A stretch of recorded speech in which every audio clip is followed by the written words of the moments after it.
पिछले एपिसोड में आपने देखा रेनमा चाइना से जापान आ जाता है, पर एक श्राप के साथ। ठंडे पानी से भीगने के बाद वो बन जाता है एक छोकरी और गर्म पानी से भीगने के बाद वो दोबारा से बन जाता है एक छोकरा। पर उसकी गंदी किस्मत यहाँ पे खत्म नहीं होती, क्योंकि उसके जापान आती उसका बाप अपने बचपन के फ्रेंड मिस्टर सोन की बेटी के साथ उसकी शादी फिक्स कर देता है, बिना उससे एक भी बार पूछे। और सिर्फ यही नहीं, होने वाले दूल्हा दुल्हन दोनों एक दूसरे से गुस्सा होते हैं, क्योंकि दुल्हन को दूल्हा ठरकी लगता है और दूल्हे को दुल्हन झगड़ालू। अब आगे देखते हैं कि इनकी कहानी में क्या लिखा है। रेनमा का बाप यानी कि मिस्टर गेनमा रेनमा का एडमिशन भी अकाने और नाबिकी के स्कूल में करवा देते हैं। अब उन्होंने रेनमा का एडमिशन उसके पढ़ने के लिए करवाया होता है या अकाने के साथ टाका भिड़ाने के लिए, उसका तो उन्हें पता होता है। पर हाल फिलहाल उन्होंने एक तीर से दो निशाने लगा दिए होते हैं। अकाने और रेनमा स्कूल के लिए दोनों एक साथ निकलते हैं। रास्ते में अकाने रेनमा से क्लियर कर देती है कि वो नहीं चाहती कि स्कूल में उसकी और रेनमा की मंगनी के बारे में कोई भी जाने, जिसका रेनमा जवाब देता है,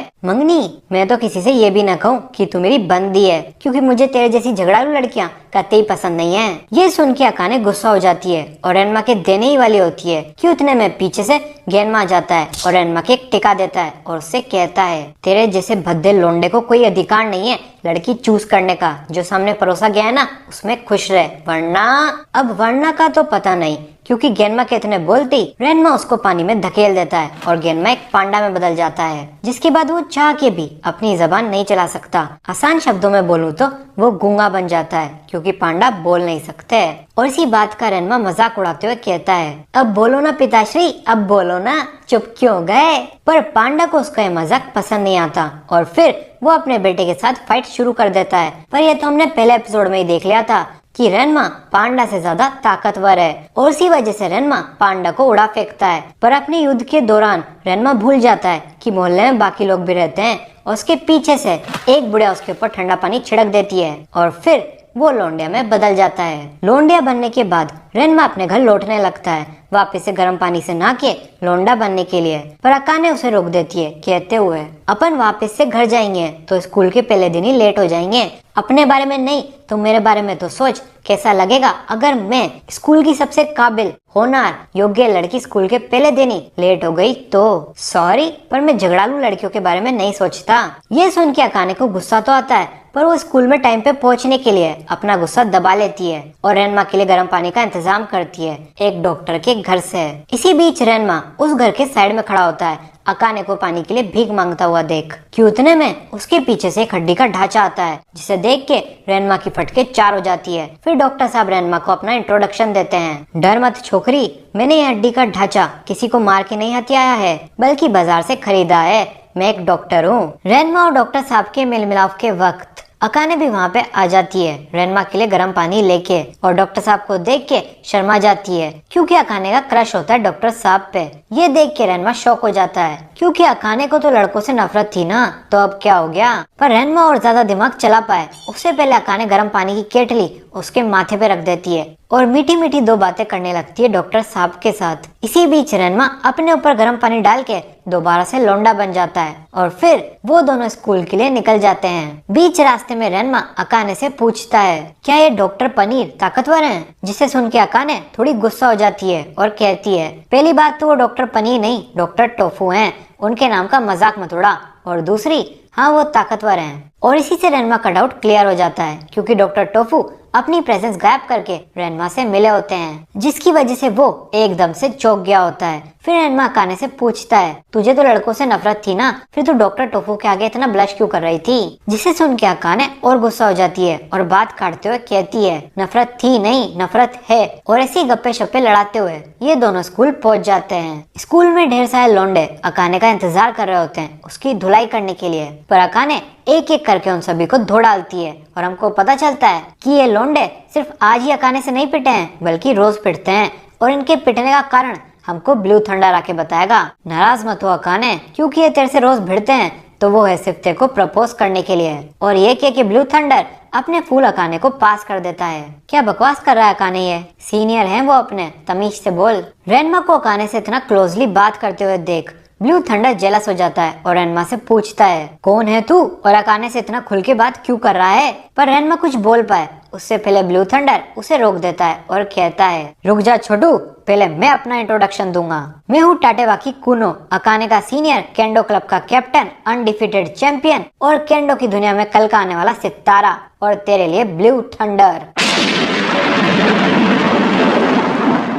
रेनमा उसका इतना लंबा चौड़ा इंट्रो सुन के चौंक जाता है और कहता है, मैं तो बस रेनमा हूँ, सब मेरे को रेनमा ही बुलाते हैं, ये भी मेरे को रेनमा ही बुलाती है और आप भी मेरे को रेनमा ही बुलाना, और हाल फिलहाल मैं टेंडो डोजो में रुका हुआ हूँ। ये सुन के ब्लू थंडर गुस्सा हो जाता है कि रेनमा अकाने के घर में ही रह रहा है, वो भी उसके साथ, और गुस्से में वो रेनमा पे धाबा बोल देता है और फिर शुरू हो जाती है उन दोनों के बीच लड़ाई। ब्लू थंडर अपने नाम की तरह खूंखार होता है और वो एक ही झटके में दीवार और पेड़ को तोड़ डालता है।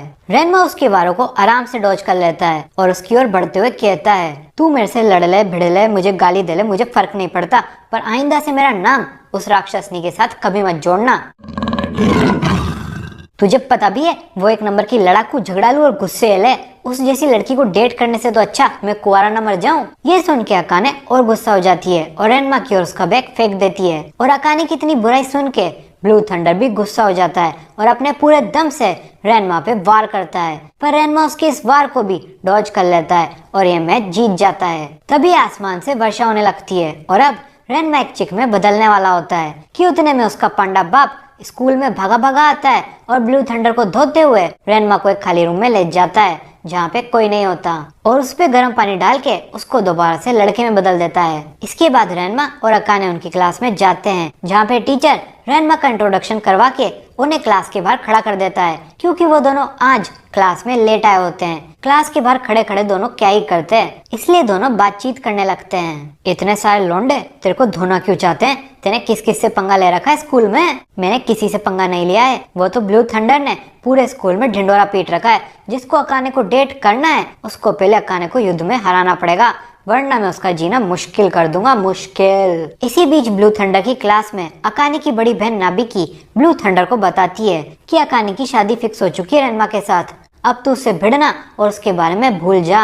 ये सुन के ब्लू थंडर गुस्से के मारे क्लास में चिल्ला पड़ता है और टीचर के द्वारा क्लास के बाहर निकाला जाता है। फिर वो अपने गुस्से की आग में रेनमा के पास दौड़ा दौड़ा चल जाता है और उस पे पानी से हमला कर देता है, जिसे रेनमा डॉज कर लेता है। पर ब्लू थंडर यहाँ पे नहीं रुकता और गला फाड़ फाड़ के चिल्लाता है कि मैं तेरी और अकाने की मंगनी कभी स्वीकार नहीं करूंगा।